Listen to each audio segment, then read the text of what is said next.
Hello again everyone, welcome back to No Bullshit. This video is coming a little late because I honestly had a little trouble finding something to review. Seems like it's a slow news weekend. Rather than pumping out video after mindless video, here at No Bullshit we have integrity, and we prefer to find just the right video to review. And when that fails, we just say fuck it and review something that everyone else is talking about. That brings us to today's slow news week story from CNBC called Instagram Launches Snapchat Rival. Let's check it out. I think this is really interesting if you look at Instagram. Instagram was the hot app for a long time. Instagram was the hot app for a long time. Nothing makes you sound more out of touch than saying something is hot. The Dark Knight trilogy was the hot movie around 2010. That band NSYNC was so hot in the 90s. Oh, you know what was really hot back in the 1800s? Slavery. Man, everyone was doing it. So hot.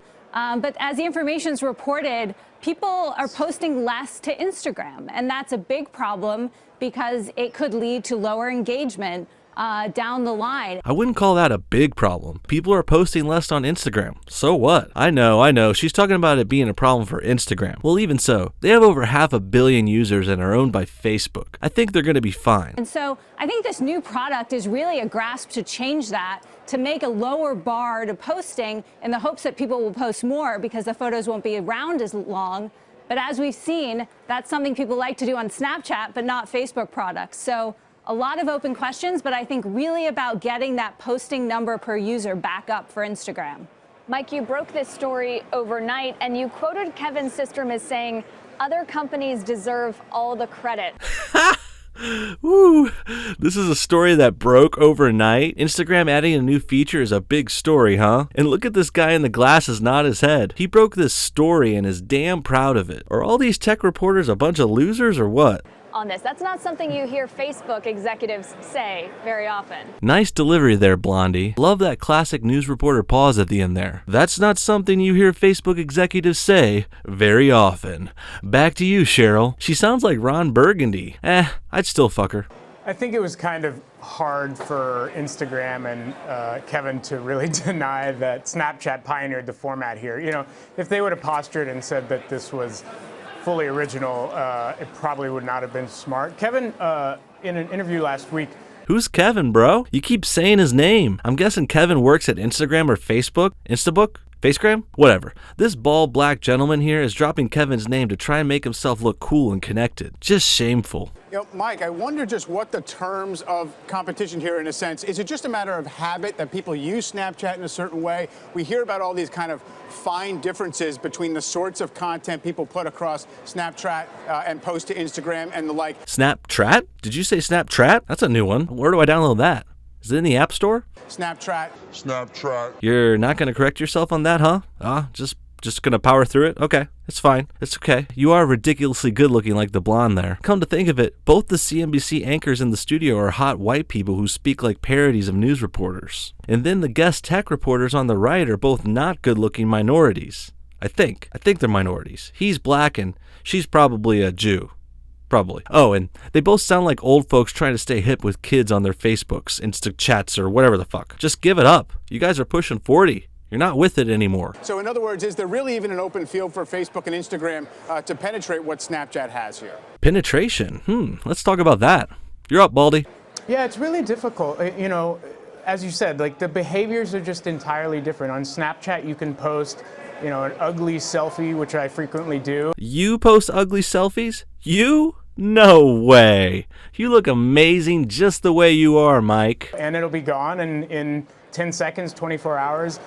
Whereas, you know, classically, Instagram has been this thing where you spend a bunch of time getting the perfect shot of your coffee or, you know, a beach or something, and you're only going to post certain things. Yes, they are different apps for different things, Mike. I guess only old people watch CNBC, so it does necessitate a little bit of an explanation. Let me give you guys a little more. I don't really use these apps much anymore, but I did go through phases of each one when they came out. Let's go back a little bit so we can see even more of the history of these websites. Where they began years ago is far different than where they are now. Let's start with Facebook. I originally got Facebook in 2005 when I started college. It was only for students at the time. You even had to have a college-based email to sign up. It was basically a digital version of the college Facebooks, which were these little printed books of all the incoming students at the university. It's a book with your face in it. Facebook. It had your picture, your name, majors, and all kinds of stuff. Facebook was pretty neat until the masses took it over and turned it into a cesspool of baby photos, humble bragging, and invites to Candy Crush. I still check my Facebook from time to time, but I hardly ever post or do anything on there besides message friends or coworkers. It went from a fun college Facebook to the internet yellow pages. Next was Instagram, and by the time that came out, I had already graduated and began working in TV. Me and many of the other camera guys loved the app for its stylistic approach. The cropping, the filters, and other editing techniques were great. We would post only our best, well-crafted pics, sunsets, landscapes, skylines, and even the occasional group pic. It was originally an app for art, for wannabe photographers. Now it's flooded with selfies, Instaho models, celebrities, and pictures of food. And I love food, but this is too much. We don't need pics of every fucking meal you eat. No one cares. The last one I got was Snapchat around 2012. Oh, Snapchat, the deservedly bastard cousin of all social media. I remember when my friend Ralph first showed me Snapchat. He said something like, you send people pics and then they disappear. It's so you can send people nudes. Yeah, and I still believe that. The whole reason they made Snapchat was so people could send nudes that disappear after you look at them. Sounds pretty pervy, right? Well, it's come a long way since then, but I still think it's kinda pointless. When girls ask me for my Snapchat, I just tell them to text me the pics. I want to be able to save those pics and blackmail you later. Well, that's about it for Instagram versus Snapchat. If you couldn't already tell, I'm not really a big fan of either. They honestly bore me. I could play Pokemon Go for hours, but Instagram? I scroll through it for like 10 seconds and get bored. Reddit is another app I like. I like the news, the information, reading comments, and having real conversations. There's no conversations on Instagram or Snapchat. Just one post from Kyle, who's working in Thailand this week. Oh, look at me, I'm Kyle. I post humble brags on social media. Get the fuck out of here. Thanks again for watching No Bullshit, everybody. And in case I don't see you, good afternoon, good evening, and good night.